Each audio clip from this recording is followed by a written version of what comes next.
I am the pastor at Calvary Chapel of Johnson County in Olathe, Kansas, and this is episode 1 of a new podcast I've been praying about off and on over the last several years. And I've realized that most of us don't always have 30 minutes to give to a devotional type of teaching each day, so I thought I would shorten it and make it a little bit easier to digest. Thus the title 1,500 words, which means we'll be around anywhere from 10 to 15 minutes each day, give or take. And I think the idea I have to begin this is to kind of share my testimony over the first few episodes. I had given my testimony here at the church a few weeks ago, or a month or two ago, and not everybody was able to hear it. So I thought I'd start with that. And then the idea is to begin to study the scriptures together briefly. The teachings won't be designed to be super in-depth. And from time to time, you might find that I might just kind of share something that's just been resonating within my heart. Anyways, that's the idea.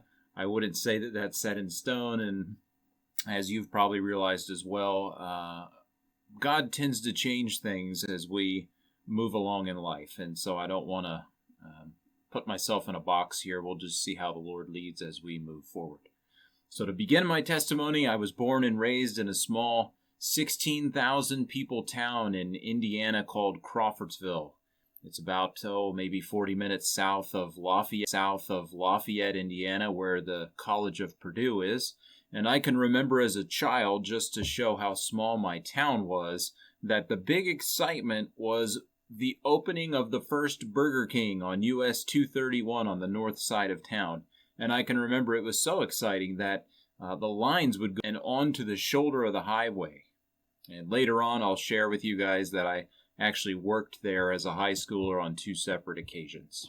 I do not remember much about being little, but I do remember attending church at Calvary Chapel of Crawfordsville when they met at the Sportsman's Club, which was a local swimming pond with a really high diving board. It had 3 separate diving boards, one that was pretty low, and then a middle one, and one that was super high.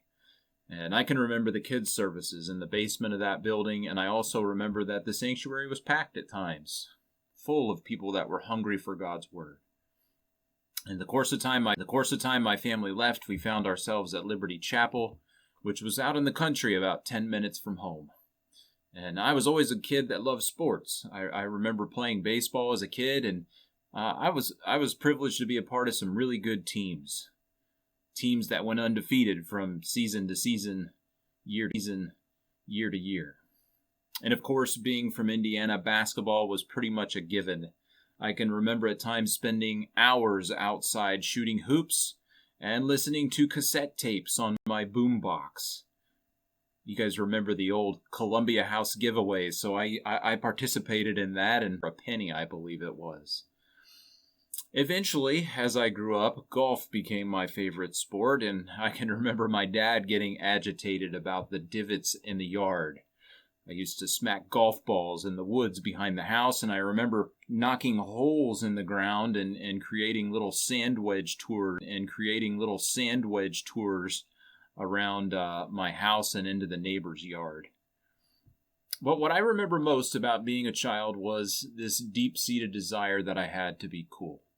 And I know that sounds silly or dumb, but it was definitely my top priority. I remember thinking to myself in first grade, how can I be cool? How can I be accepted? And I always had that desire deep in my heart to be accepted, admired, to be someone that everyone else wanted to be around. But what I experienced was far from that. I remember oftentimes being picked on. I can remember I was the odd one out. And I remember in middle school, when we got to choose who we would sit next to, I always felt like I was the one left out and overlooked. And I usually ended up sitting with a young lady that was picked on and laughed at just like I was. And I remember picking on her as well. I remember going along with the crowd. I'm sorry for that now. And I suppose there are other things I am sorry about as well. I think we all did things as kids that we regret, that we wish we could take back, that we look at, and we shake our heads at. As a child, my family went to church regularly.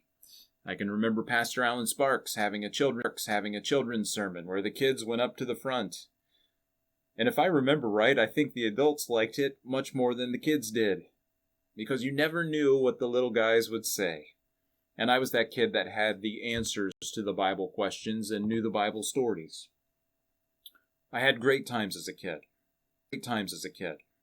I can remember going into town with my dad to his business, the Crawfordsville Monument Company, when it was downtown where the Walgreens is now, and I used to walk across the street to the baseball card shop, or I would go to the library to get new books. I can remember when my neighbor and we used to make forts down the road or back in the woods behind my parents' property. My friend had a younger brother, and he had a friend about his age that we used to try and antagonize, and we would do it until they would chase us or try and fight with us or even throw things at us. And I remember one time we actually decided we would go behind the woods, behind the house, and we decided we were going to dig a huge hole, a hole that we could hide in, so it had to be several feet deep. And I remember we cut holes in the side of the walls, and we put mud balls in there.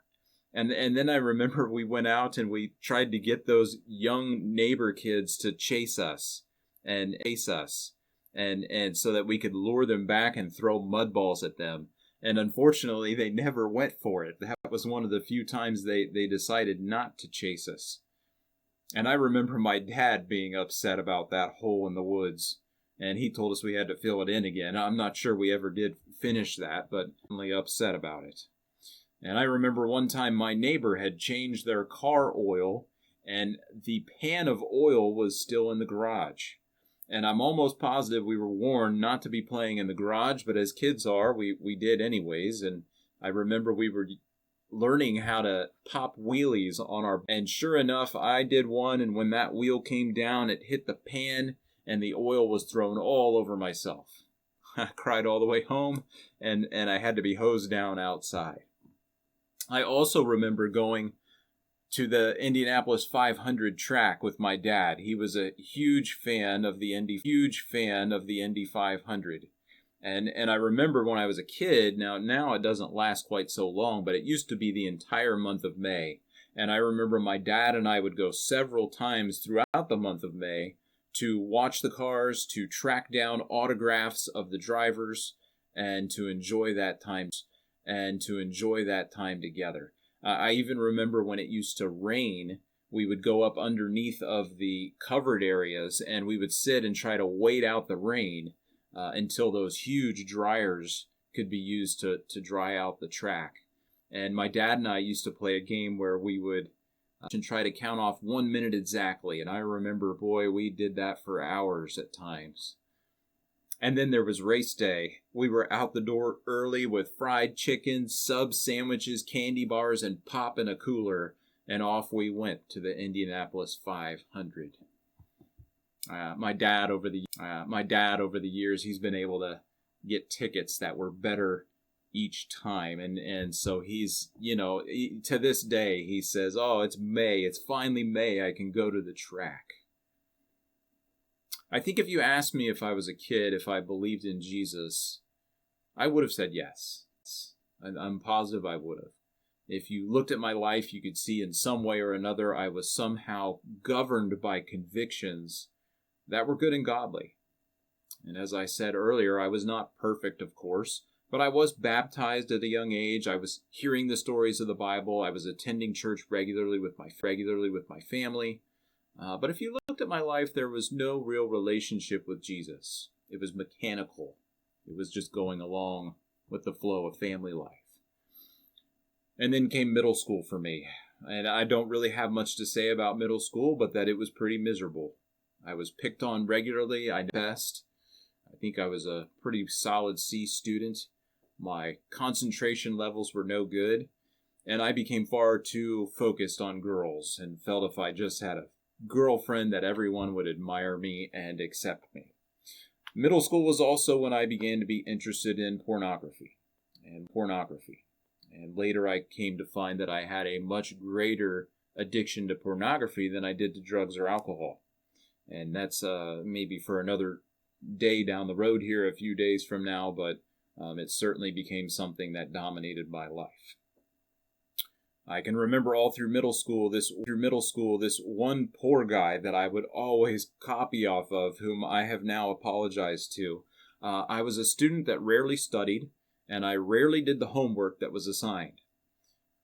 And so I think if you looked at an overall picture of my life in middle school, you might see some warning signs or some flags that sing up in this young man's life. And little did I know that high school would become a much greater problem for me.